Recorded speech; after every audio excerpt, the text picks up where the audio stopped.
এটি স্বাভাবিক।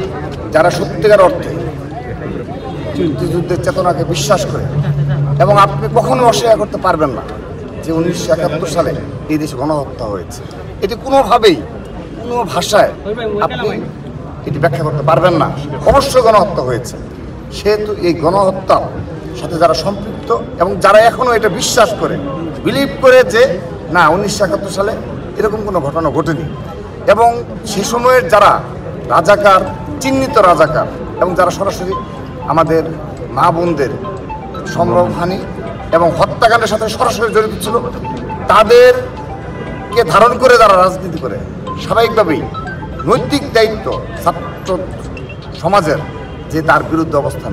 তো বাম সংগঠনগুলো অবশ্যই তাদের সেই নৈতিক জায়গা থেকে তারা বয়কট করেছে। তো আমরা কিন্তু বয়কট করিনি, ছাত্রদল বয়কট করিনি, কারণ ছাত্রদল সুযোগ দিয়েছে। আমরা শুরু থেকে শেষ পর্যন্ত আমাদের মাননীয় ভিসি স্যার সহ ডক্টর স্যার সহ অপর প্রভূষ স্যার সবাই উপস্থিত ছিল। তাদের উপস্থিতিতে আমরা যুক্তিসঙ্গতভাবে এবং খুবই সম্মানের সহিত আমরা আমাদের প্রস্তাবগুলো পেশ করেছি। এখন তাদের বিবেচনা করার বিষয় যে এই পরিস্থিতি তারা বজায় রাখবে কিনা।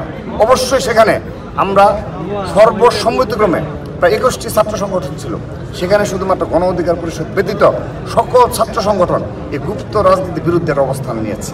সেহেতু আমরা এখন ঢাকা বিশ্ববিদ্যালয় প্রশাসনের তাকিয়ে আছে যে তারা এটি নিষিদ্ধ করবে এবং আইনানুগ ব্যবস্থা নিতে হবে।